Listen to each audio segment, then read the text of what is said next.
Ce fut le 11 avril 2022. Il y a une semaine, elle célébrait le premier anniversaire de la création de son association qui fait de la lutte contre le cancer du sein son cheval de bataille. Malheureusement, au même moment, elle perdait l'artiste Adji, son ambassadrice dans cette lutte qu'elle mène. Aujourd'hui, des 8 femmes inspirantes et finalistes du concours Yenega de l'année, elle est désignée femme burkinabé de l'année. Djamila Diallo, car c'est d'elle qu'il s'agit, reçoit ainsi ce trophée comme une invite à ne pas baisser les bras. L'association Amira qu'elle porte accompagne les personnes atteintes du cancer du sein et du col de l'utérus. Être désignée Yenega d'or 2024 est une victoire d'étape pour elle et son association.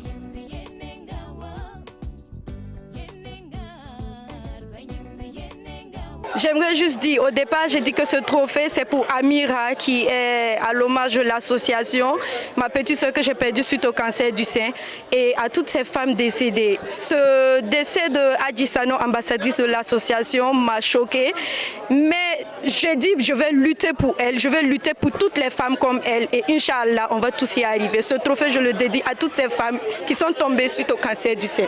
En plus du trophée, la gagnante du jour repart entre autres avec un chèque de 2 millions de francs CFA, un bon de communication d'une valeur de 10 millions de francs CFA et un voyage tout frais payé en Côte d'Ivoire. Cet accompagnement de Canal+ Burkina a pour objectif de mettre en lumière les activités de la Yenega. Depuis 2021, l'entreprise célèbre les femmes burkinabées qui impactent leur communauté. Pour Saïbou Ba, après 4 éditions, Canal+ Burkina se réjouit de l'impact de son soutien vis-à-vis des différentes lauréates. Quand vous voyez la première, Regina Kadiogo, qui revient cette année comme présidente de jury, qui a vu son activité croître au point aujourd'hui de former des milliers et des milliers de jeunes filles chaque année. Vous avez vu aujourd'hui le bilan qui vous a été présenté de Gloria Guissou, qui est exceptionnel. Et on a démarré dans un domaine peu connu, on va dire, le coaching, enfin l'accompagnement sportif, la révélation des talents sportifs féminins notamment. Et au bout d'un an, elle est aujourd'hui parmi les figures féminines les plus connues, les plus appréciées du Burkina Faso. Cette initiative qui met en valeur le leadership de la femme burkinabé est saluée par Marguerite Douagneau, représentante du ministre chargé de la Culture. Pour elle, vu la pertinence des projets, les 8 finalistes sont toutes des Yenegas qui inspirent. Au ministère de la Communication, de la Culture, des Arts et du Tourisme, ce sont des activités que nous accompagnons, que nous poussons, parce que nous savons que partout où la femme est à l'honneur, ce sont des valeurs qu'elle véhicule et qui nous permettent, nous, d'avoir une société assez équitable.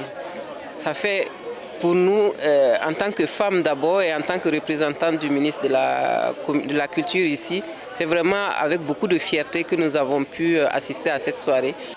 Pour cette édition, Djamila Diallo est suivie par Mamounata Ki et Fatimata Badolo, respectivement 2e et 3e. Le coup de cœur du jury est Mariam Ouedrago, journaliste aux éditions Sudoya.